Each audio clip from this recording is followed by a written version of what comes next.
just for anyone wondering, the check isn't directly to me, it's to the Against Malaria Foundation, so hopefully we'll save some kids with some bad nets, that's the plan. So, my name's Dan Berkeley, I'm a GP from Maribor, and as I say, I used to work for us, he's one of your GPs at Courtthorn. The reason I've asked to come here is because I'm a mental health lead for our practice, but also because I've got a real long-term interest in mental health. And what I'm hoping to do is to try to explain mental health briefly in about half an hour with advice about what we can do as a community to help people with mental health problems using the analogy of a cake. Now, the problem is, I didn't bring a cake, so I've got a box, but I'll come back onto the box in a second, okay? It's got a candle on it, so it sort of looks like a cake. So, just a little bit about me. I'm not going to speak crazy about me, just so you've got some idea of where we're coming from. So I've been a doctor for not that long, since 2007, but I've been a GP just for 5 years now, so I'm quite a new GP.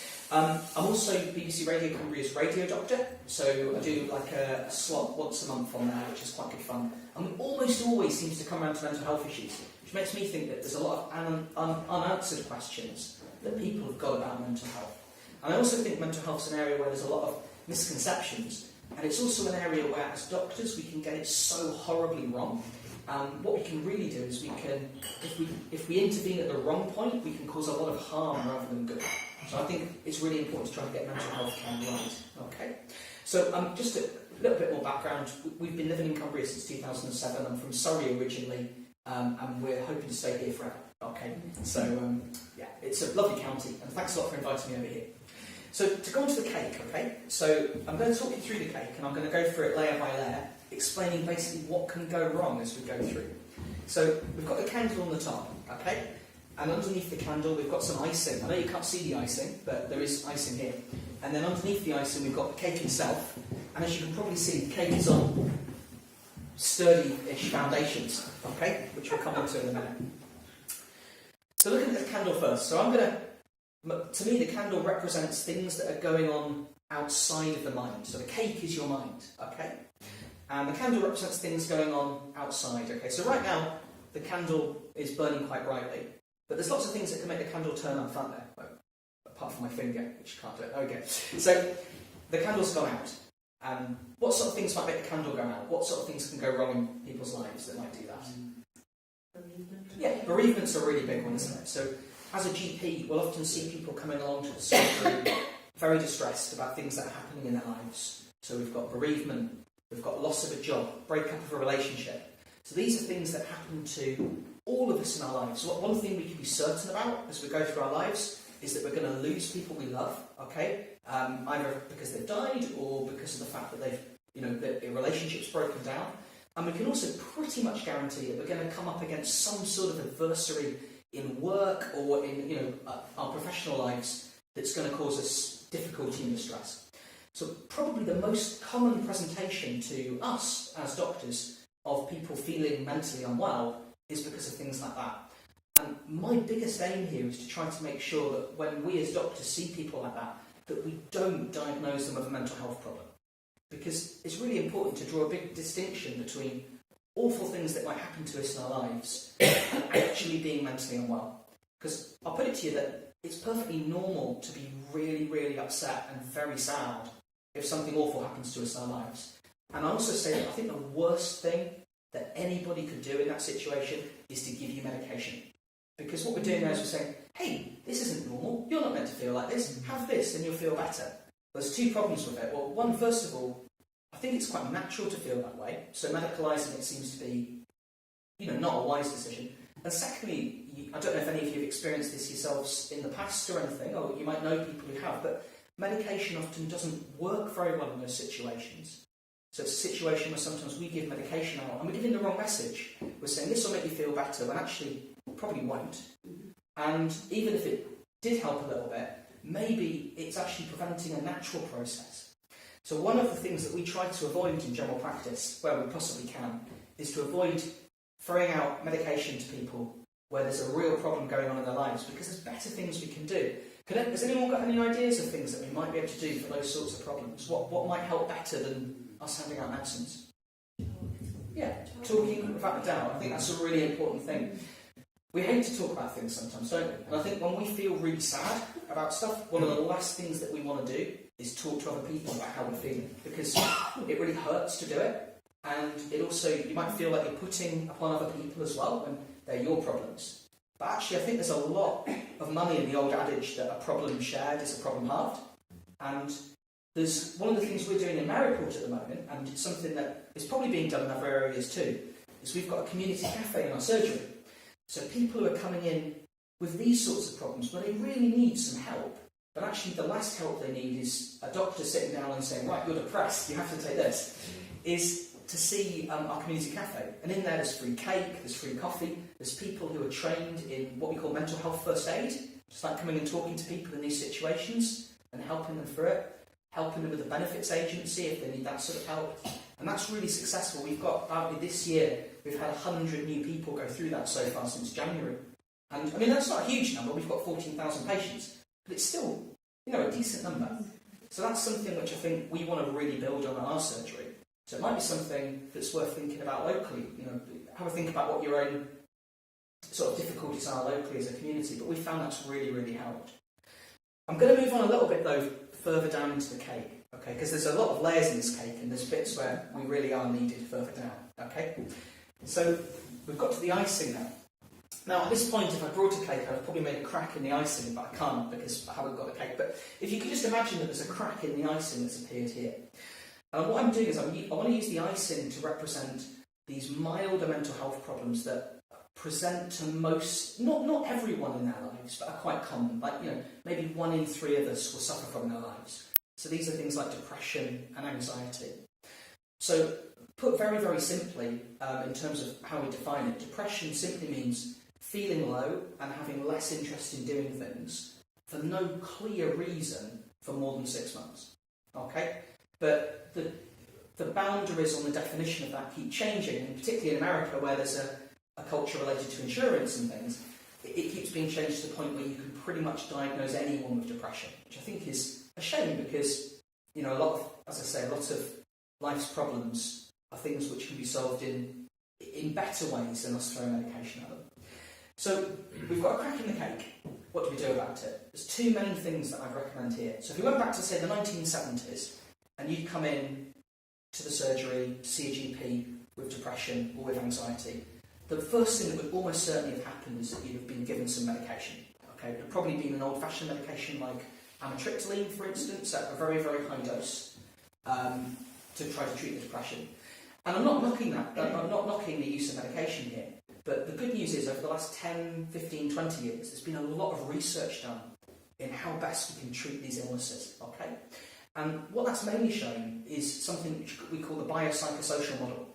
And that basically means that if we can attack depression and anxiety from as many angles as possible, that increases the chance of making it better. So what we're trying to do is we want to get people talking therapy. If they've got more severe depression, we might want to use medication as well. We've got some more modern medications now that aren't addictive, that don't make you sleepy, that you can take for as long as you need, which is really useful. Okay? But we'd always tend to use them with other things. So we're trying to be looking at what else is going on in this person's life. Are they disconnected from other people? Are they lonely? Are there other ways that we could try to help this person? Are they struggling with alcohol? Are they struggling with drugs? Are there things we can do alongside giving them medication to help?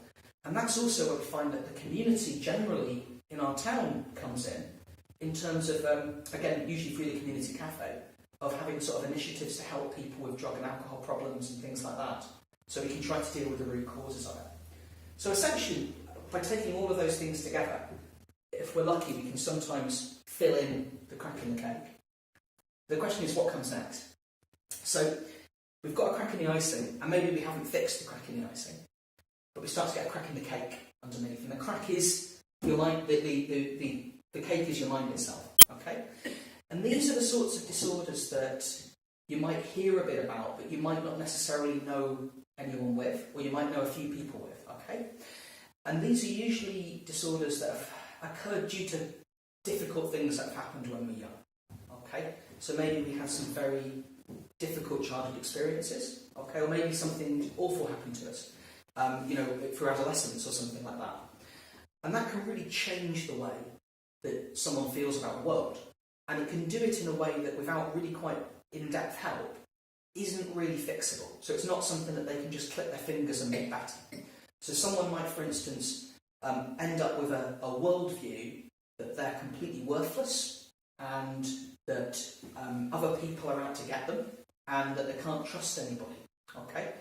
And then whenever they get distressed about something, the sort of thing that might make us a bit annoyed because, someone said something to us that we've interpreted in a bad way, rather than being able to think, oh, they didn't mean it like that, and moving on, they might hurt so much inside that as soon as they can, they'll go away somewhere and they'll make a little cut on their arm or something to turn that mental pain into a physical pain. Okay, so most of the reason why people self-harm.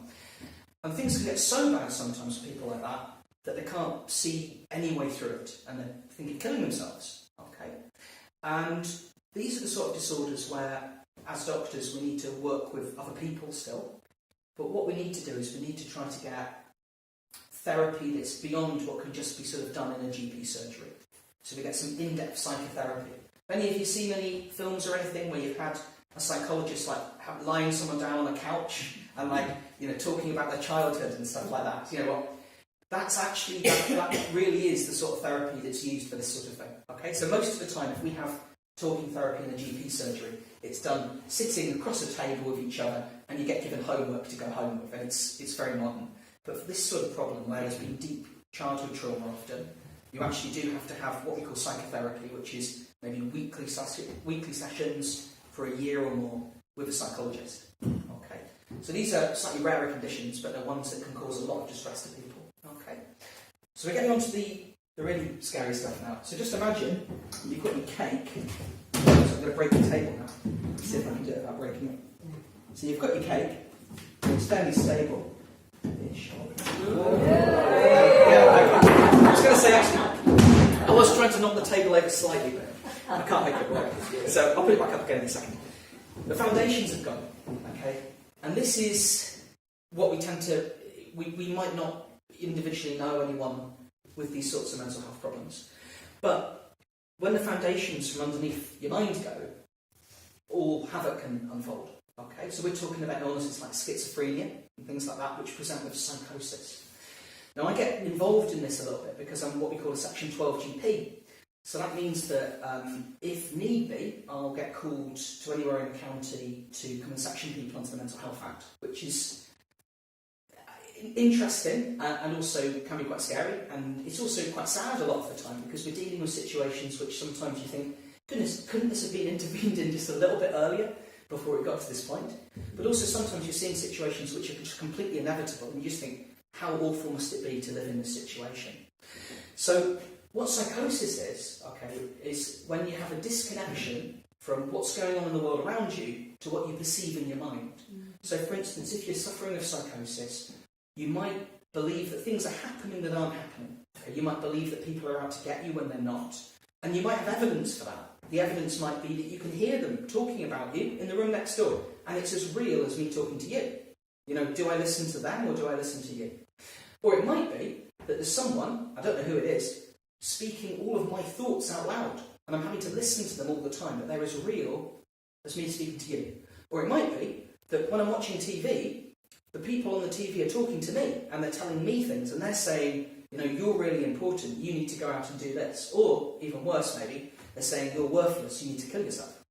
And these are all real examples of people suffering of psychosis that I've come across.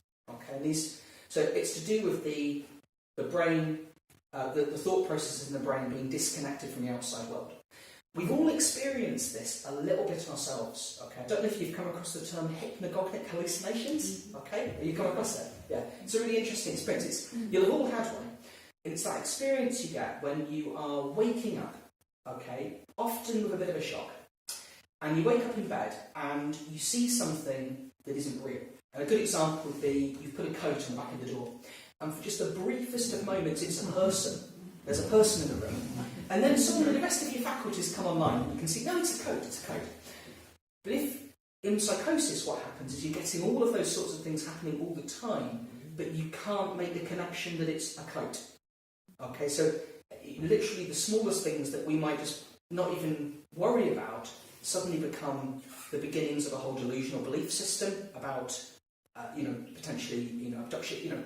I know it sounds extreme, but things like, intervention by the government, abduction by aliens, things like that. The problem is that the longer that goes on, the more worrying it can be for that person. And they can eventually get to a point where they won't leave the house because they're worried about what might happen. Or even worse, very occasionally, they'll become so scared of what's going on that they'll take the fight to the people who are meant to be out to get them. And that's why very, very occasionally, people with this sort of problem can be dangerous to other people. But actually, most of the time, they're far more of a danger to themselves through neglecting themselves.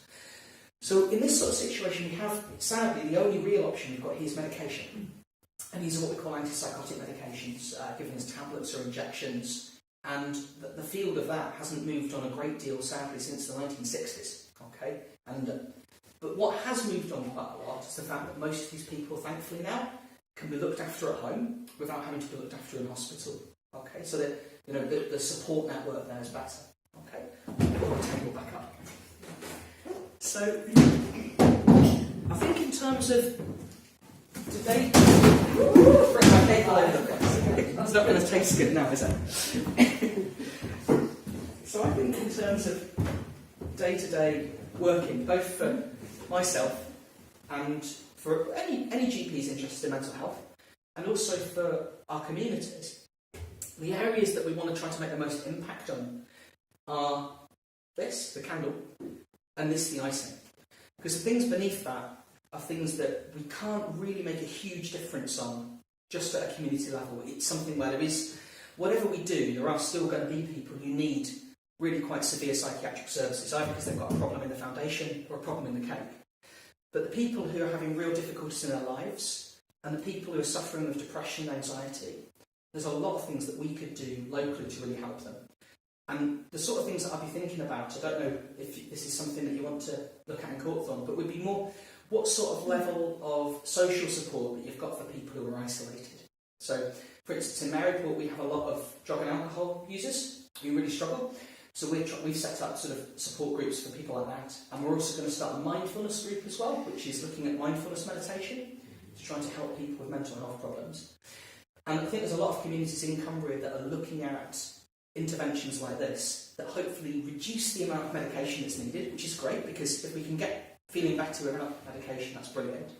And also lets people overcome their own problems with the help of others, rather than having someone like me say, here, this will make you better, when it does sometimes, in here, but it doesn't really if you've got a problem up there. Any questions?